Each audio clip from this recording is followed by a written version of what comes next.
48 heures et un pays entier glisse vers un choix sans filet sans filet, comme si le temps lui-même devenait une arme silencieuse. En face, deux chiffres imposent une équation froide. 70% d'or stratégique contre 5,6 milliards de dollars, et chaque clause pèse plus lourd que la précédente, comme si la souveraineté pouvait se mesurer en colonnes. Mais que reste-t-il d'un État quand Ibrahim Traoré dit non, là où l'ordre extérieur attend un oui docile, rapide, irréversible? Derrière l'arithmétique, c'est la peur qui change de camp. Ce récit ne cherche pas à juger ni à célébrer, mais à comprendre ce qui se joue réellement lorsqu'un ultimatum chiffré rencontre une décision politique assumée. L'enjeu dépasse un simple bras de fer financier. Il touche à la capacité concrète d'un État à conserver la maîtrise de ses ressources, de ses données et de son calendrier décisionnel. En suivant pas à pas la séquence déclenchée par l'ultimatum, l'analyse éclaire ce que gagne, mais aussi ce que risque un pays enclavé et sa population lorsqu'il refuse d'une solution présentée comme inévitable. L'intérêt pour le lecteur est clair en 12 mots. Comprendre comment la souveraineté se négocie sous contraintes réelles. À travers faits, chiffres et réactions observables, chaque étape sera replacée dans une chaîne de causes et d'effets lisibles, sans extrapolation inutile. Le rôle d'Ibrahim Traoré apparaîtra non comme un symbole isolé, mais comme un point de convergence entre pressions extérieures, attentes internes et équilibres régionaux. L'objectif est simple: transformer une crise apparemment technique en une lecture intelligible de ses conséquences profondes. La révélation tombe à 6h30. Un document classé confidentiel atterrit sur le bureau présidentiel, 2 pages seulement, mais un chiffre brutal s'impose immédiatement. 70% de l'or national exigé sous 48 heures. Cette donnée unique suffit à renverser l'ordre des priorités, transformant une tension diffuse en rupture imminente. À partir de cet instant, le calendrier politique se contracte et chaque minute devient une variable stratégique. Autour d'Ibrahim Traoré, les mécanismes institutionnels s'enclenchent sans délai. Les ministères clés sont convoqués, les conseillers juridiques décortiquent les clauses ligne par ligne, et les responsables miniers évaluent ce que représenterait d'un transfert aussi massif sur la continuité de l'État. Très vite, deux options se cristallisent, chacune porteuse de risques irréversibles: céder et créer un précédent durable, ou refuser et accepter l'ouverture d'un affrontement frontal avec des acteurs extérieurs puissants. Aucun scénario n'offre de sortie neutre. Le contexte géologique accentue encore la pression. Depuis plusieurs mois, des signaux convergents indiquent l'existence d'un gisement majeur dans le nord du pays. L'information n'est pas publique, mais elle circule déjà dans certains cercles diplomatiques et financiers, nourris par des anomalies satellitaires et des rapports techniques indirects. Ce détail, rarement évoqué ouvertement, modifie pourtant la lecture globale. Un pays longtemps perçu comme dépendant apparaît soudain doté d'une marge stratégique nouvelle. Dans la capitale, les effets se diffusent rapidement. Les radios locales relaient les premières rumeurs, les discussions quittant le terrain économique pour toucher à une question plus large. Qu'est-ce que décider signifie encore lorsqu'un ultimatum impose son propre rythme? À l'extérieur, les chancelleries observent, anticipant sanctions, isolement ou pression monétaire graduelle. Le doute s'installe alors, discret mais structurant. Et si la peur ne suffisait plus à faire plier?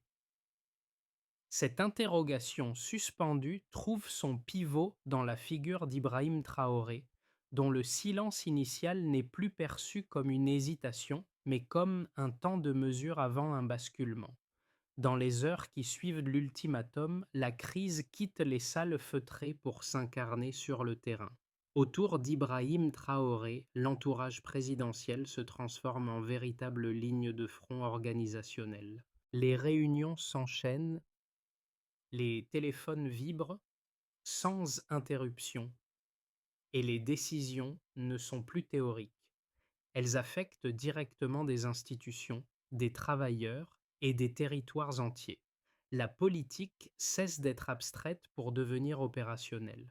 D'abord, un premier exemple concret apparaît dans l'ouest du pays, sur un site minier actif. La rumeur de l'ultimatum se répand dans quelques minutes et les équipes techniques interrompent brièvement les machines pour écouter les bulletins radio. Ce silence inhabituel, au cœur d'une exploitation normalement continue, révèle une prise de conscience collective. Ce qui se joue dépasse largement la simple gestion de quotas ou de contrats. Les ouvriers comprennent que leur quotidien dépend désormais d'une décision nationale imminente. Ensuite, un autre exemple se déroule à Ouagadougou, dans une université publique. Des étudiants improvisent un cercle de discussion, décryptent les informations disponibles et évoquent des précédents africains rarement enseignés. Leur échange hésitant, parfois confus, mais engagé, marque un basculement symbolique. La souveraineté devient un sujet vécu, débattu, approprié par une génération qui n'était pas censée participer à ce niveau de décision. Ces scènes, modestes mais révélatrices, montrent un même effet précoce. La crise ne concerne plus seulement l'État ou son président. Elle redistribue la responsabilité et l'attente. La question centrale n'est plus seulement que va décider le pouvoir, mais qui portera les conséquences concrètes du choix à venir. Le déclenchement est silencieux, presque administratif. À l'aube, un décret bref verrouille l'ensemble des données minières nationales. Sans préambule ni justification publique, l'accès aux bases techniques est suspendu. Pour les acteurs extérieurs habitués à consulter ces flux depuis des années, la coupure est immédiate. Ce geste marque un avant et un après. L'État annonce par l'action plutôt que par le discours que l'accès n'est plus automatique. Autour d'Ibrahim Traoré, la décision était perçue comme un point de non-retour. Quelques heures plus tard, le mouvement s'étend au territoire. Les forces de sécurité reçoivent l'ordre de fermer les axes menant aux principales zones aurifères. Des convois se déploient sans mise en scène, installent des points de contrôle et redirigent la circulation. Dans les villages concernés, l'observation est attentive mais calme. Les habitants comprennent qu'un changement profond est en cours sans encore en mesurer la portée. L'État resserre son emprise non pour démontrer sa force, mais pour empêcher toute fuite d'informations ou d'actifs. Le climax intervient à la mi-journée. Des unités spécialisées sont chargées de sécuriser physiquement les sites miniers stratégiques. Aucun symbole ostentatoire, aucune déclaration martiale, seulement une consigne claire: protéger les réserves nationales. Pour les observateurs étrangers, ce déploiement confirme une escalade assumée. Pour une partie de la population, il constitue au contraire un signal de cohérence. La réponse n'est plus verbale, elle devient tangible, mesurable, irréversible. Dans le même temps, un autre seuil est franchi sur le plan informationnel. Les flux de données provenant des compagnies minières occidentales s'effondrent presque totalement. Les salles de crise à Washington, Londres et Paris se remplissent. Les hypothèses se multiplient: improvisation ou stratégie préparée, gestes isolés ou coordination régionale. Ce silence numérique agit comme une déclaration politique autonome. Pour la première fois depuis des décennies, le contrôle intégral de l'information minière revient aux mains burkinabées. C'est dans ce contexte que l'apparition publique d'Ibrahim Traoré prend tout son sens. Le direct est imprévu, le format minimal. En uniforme, dossier national à la main, il prononce une phrase courte qui restructure immédiatement le récit: il ne réclame pas notre or, il réclame notre peur. Cette formule agit comme un condensé narratif. Elle oppose ressources et intimidation, et transforme une crise technique en confrontation symbolique. Dans la capitale, la tension se mue en mobilisation contenue. Les répliques se diffusent rapidement. Les radios réorganisent leurs programmes, les universités entrent en débat permanent et les réseaux panafricains relaient l'événement comme un signal régional. À l'extérieur, les notes diplomatiques se durcissent. Certains évoquent un précédent dangereux, d'autres un risque de contagion politique. À l'intérieur, la stabilité est maintenue, mais l'incertitude s'installe durablement. La séquence, désormais complète, laisse une question suspendue. Si le refus a été exécuté avec une telle rapidité, quel en sera le coût réel une fois l'onde de choc passée? Avant la rupture, le Burkina Faso extrayait environ 80 tonnes d'or par an, un volume représentant près de 14% du PIB et plus de 70% des exportations nationales. Ce point de départ, souvent cité mais rarement interrogé, constitue le point d'appui indispensable pour mesurer ce qui change réellement après la décision. Derrière cette stabilité apparente se cachait une dépendance structurelle, contrats asymétriques, commissions externes et contrôle des données exercés hors du territoire.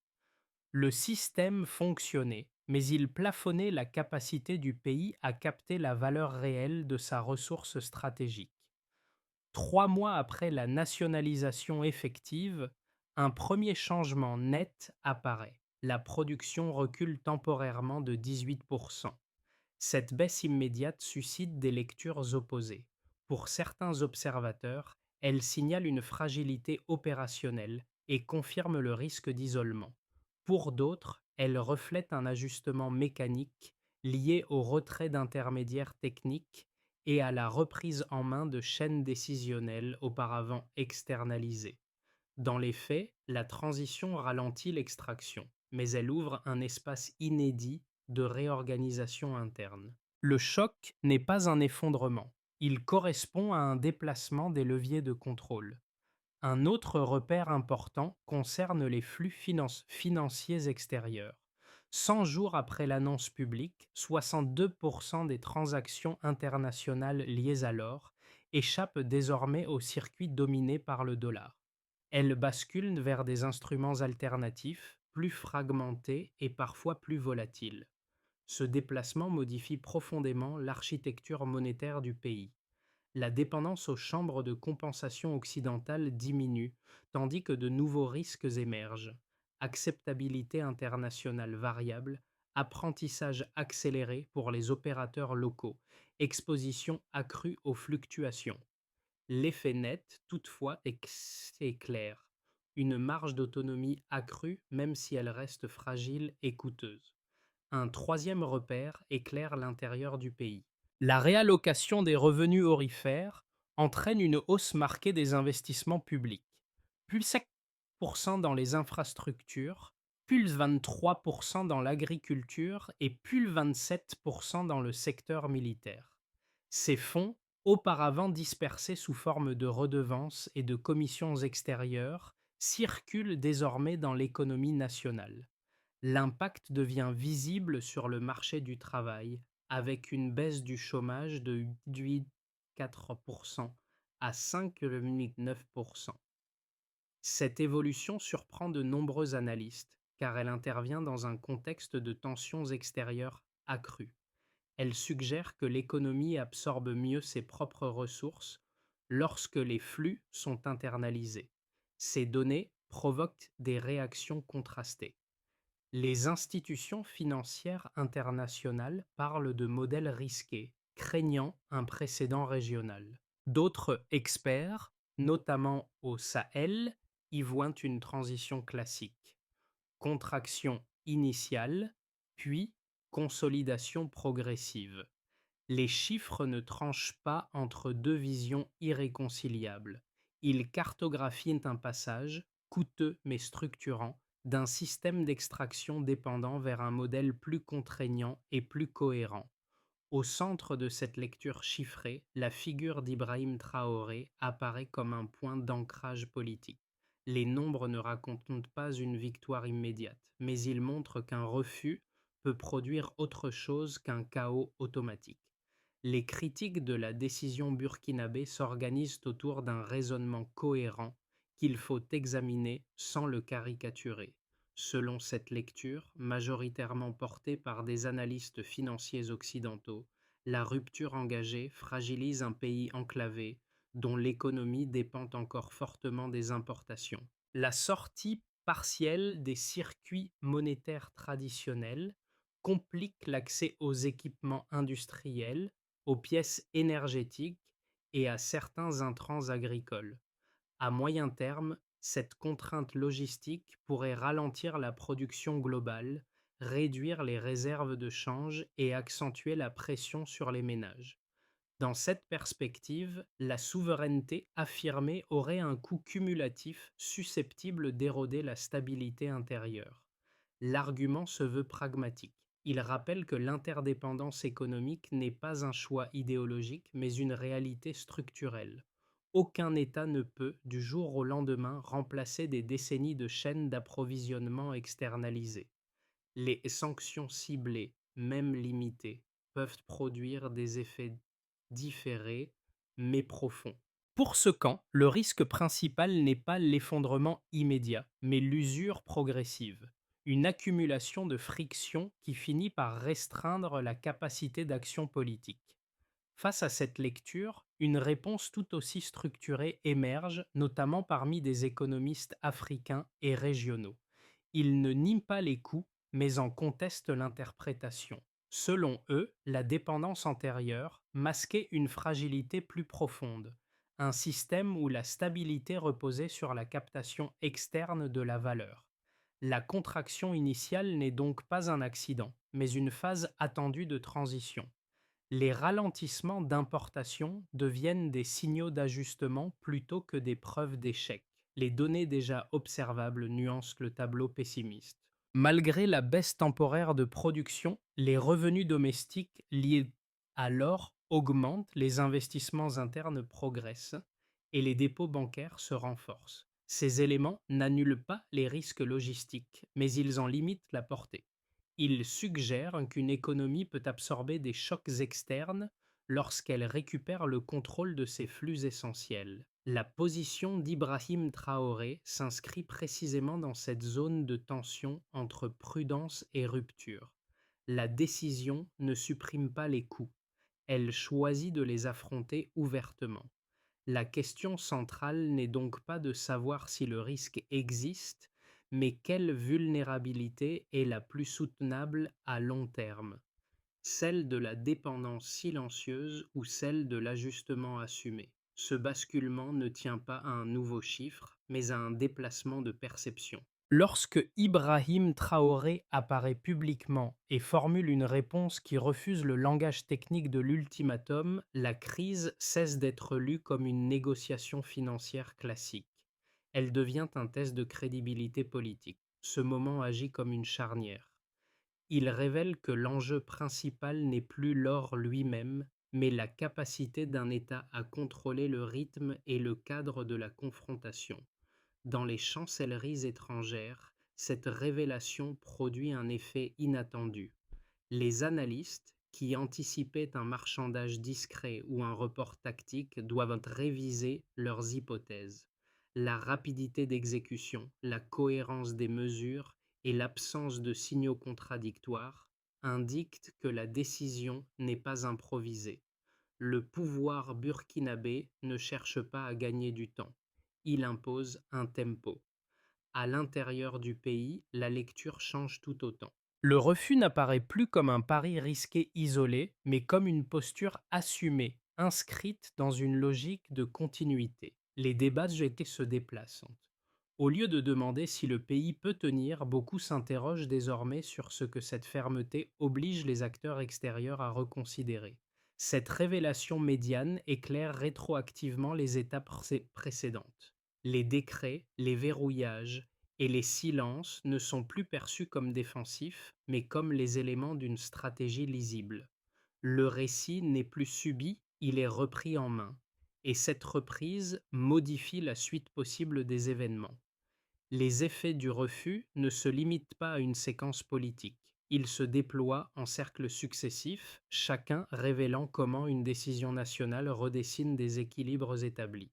D'abord, un premier mouvement concerne les États, à commencer par les pays voisins du Sahel.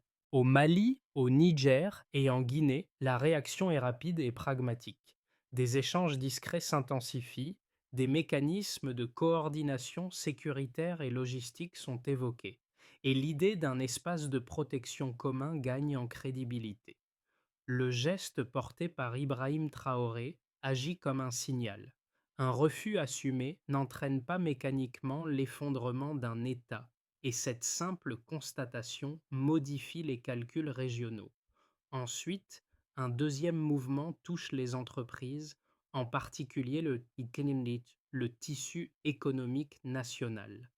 La reprise en main des flux aurifères ouvre un espace inédit pour des sociétés locales longtemps marginalisées. Certaines exploitations sont réorganisées, des partenariats internes émergent et une part plus importante de la production est traitée sur le territoire.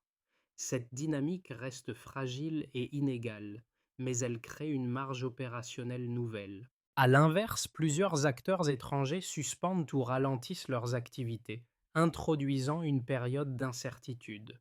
Le paysage entrepreneurial se recompose, avec des gagnants prudents et des perdants provisoires. Puis, un troisième mouvement concerne la population, là où les conséquences deviennent tangibles au quotidien. Les ménages subissent encore des retards d'importation et des tensions sur certains produits, mais ils perçoivent aussi des effets positifs indirects.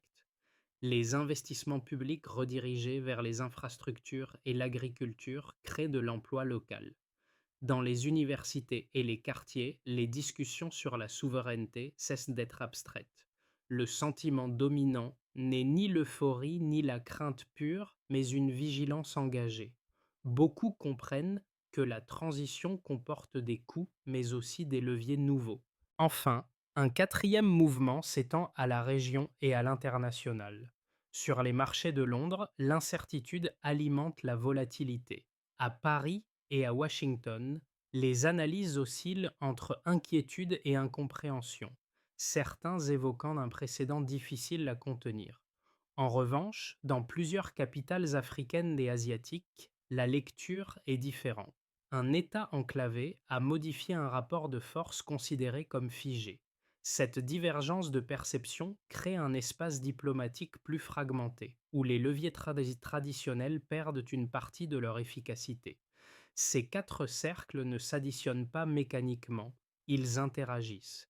Une décision prise au sommet réorganise les comportements économiques, nourrit des attentes sociales et force les acteurs régionaux à ajuster leur stratégie. Au centre de cette propagation demeure la même question.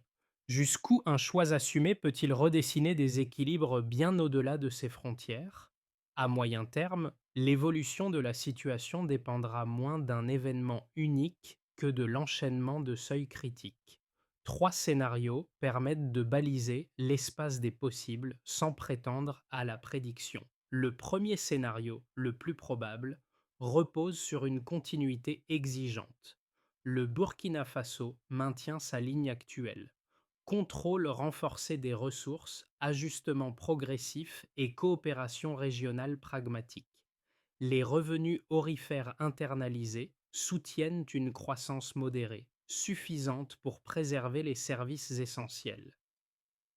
Les importations restent plus lentes, mais les priorités, énergie, agriculture, infrastructures vitales, sont sécurisées.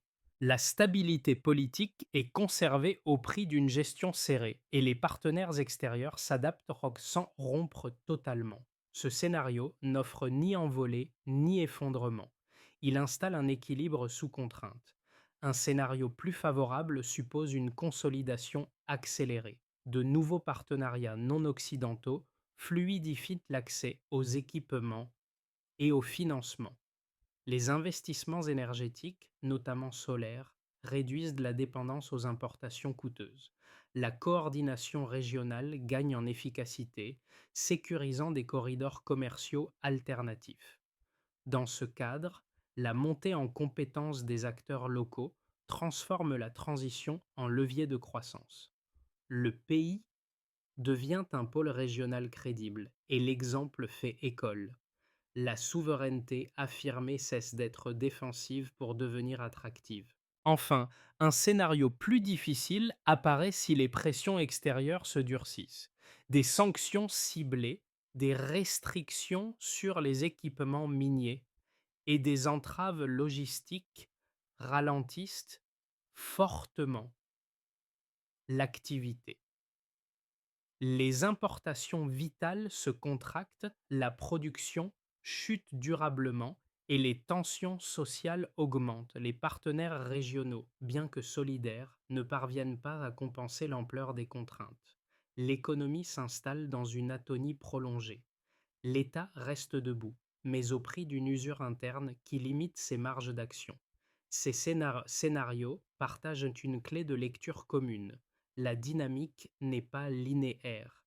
Les basculements se produisent lorsque des dépendances se recomposent plus vite que les capacités d'adaptation. La question centrale n'est donc pas quel scénario l'emportera, mais quels leviers sont activés en premier. La réponse, encore ouverte, renvoie directement au choix de gouvernance, de coopération et de priorisation qui seront faits dans les mois à venir. À ce stade, la crise peut sembler lointaine ou strictement géopolitique. Pourtant, ses effets se déclinent différemment selon la position de chacun, et c'est là que le récit rejoint l'expérience du spectateur. Pour les acteurs économiques, la décision prise autour d'Ibrahim Traoré rappelle que les règles du jeu ne sont jamais figées.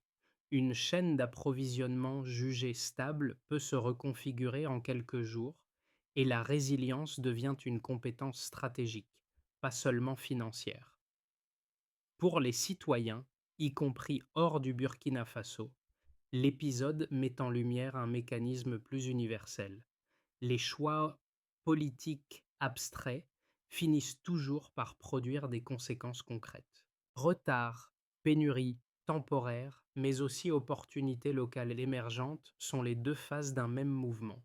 Comprendre cette dualité permet de dépasser les réactions binaires entre admiration instinctive et inquiétude immédiate. Les observateurs, étudiants et analystes y voient d'un cas d'école. La situation burkinabé illustre comment la souveraineté ne se proclame pas, mais se teste sous contraintes réelles. Les débats académiques sur la dépendance, la diversification monétaire ou la maîtrise des ressources prennent ici une dimension vivante. Le pays devient un laboratoire non parce qu'il l'expérimente par confort, mais parce qu'il n'a plus la possibilité de rester immobile. Enfin, pour ceux qui suivent l'actualité internationale avec distance, l'histoire agit comme un miroir. Elle interroge une croyance largement partagée, l'idée qu'un État faible n'a d'autre choix que l'adaptation passive. En observant la trajectoire initiée par Ibrahim Traoré, chacun est amené à s'interroger sur ce qu'il accepterait ou refuserait si les chiffres et le temps étaient soudain imposés de l'extérieur. Ce déplacement du regard constitue peut-être l'impact le plus durable, transformer un événement lointain en question personnelle, sans injonction ni conclusion prématurée. Sortir durablement de la crise ne relève ni de l'intuition ni du symbole. Cela exige une architecture d'action coordonnée avec des responsables identifiés, des délais précis et des indicateurs vérifiables. Sous l'impulsion d'Ibrahim Traoré, la réponse s'organise autour de 4 axes conçus pour transformer un refus politique en trajectoire soutenable. D'abord, un premier volet concerne la maîtrise des ressources. Un audit exhaustif des exploitations minières doit être conduit par les ministères compétents, avec un objectif clair: identifier les sites entièrement contrôlés par des équipes nationales. L'indicateur central n'est pas la production brute, mais le taux de contrôle effectif. Cette cartographie conditionne toutes les décisions suivantes. Ensuite, un deuxième volet porte sur la sécurisation énergétique. Une task force intersectorielle est chargée d'accélérer les projets solaires et hybrides afin de réduire la dépendance aux importations critiques. La mesure du succès repose sur la part d'électricité produite localement et sur la stabilité de l'approvisionnement pour les secteurs vitaux. Puis, un troisième volet vise la coopération régionale structurée. Des réunions trimestrielles avec les pays partenaires doivent produire des résultats concrets. Corridors sécurisés, simplification douanière, volume d'échanges mesurables. La solidarité politique n'a de valeur que si elle se traduit en flux économiques tangibles. Enfin, un quatrième volet concerne la montée en compétences de la population. Des programmes de formation accélérés ciblent les secteurs miniers, agricoles et techniques. L'indicateur retenu est le taux d'insertion professionnelle et la progression des qualifications locales, condition essentielle d'une souveraineté durable. Cette feuille de route ne promet pas une sortie rapide, mais une stabilisation mesurable. Elle transforme une crise subie en processus piloté. La question n'est plus seulement de tenir, mais de vérifier étape après étape que chaque décision produit l'effet attendu. Deux images persistent lorsque le bruit diplomatique s'estompe. La première montre des ouvriers debout près de machines arrêtées, tendant l'oreille vers une radio posée sur une caisse métallique. La seconde montre des étudiants assis en cercle dans une salle improvisée, débattant maladroitement mais sérieusement d'un choix qui dépasse leurs examens. Ces scènes, apparues dès les premières heures, traversent toute la crise comme un fil discret mais tenace. Elles rappellent que la décision ne s'est jamais jouée uniquement dans des bureaux ou des documents chiffrés. Elle s'est diffusée dans des gestes ordinaires, des silences, des discussions hésitantes. La figure d'Ibrahim Traoré s'inscrit dans cette continuité, non comme celle d'un héros isolé, mais comme un point de relais. Sa posture donne une forme politique à une intuition déjà présente. Accepter sans comprendre n'est plus une option. Le récit ne glorifie pas le conflit, il éclaire une cohérence. Un pays avance lorsqu'il accepte de regarder ses vulnérabilités sans les masquer. La souveraineté n'apparaît pas ici comme un slogan, mais comme une discipline collective exigeante, parfois inconfortable. Une phrase suffit alors à refermer la boucle sans emphase inutile. La dignité n'est jamais un compromis technique. Lorsque l'intensité retombe et que les positions cessent de s'opposer frontalement, il reste moins des certitudes que des interrogations durables.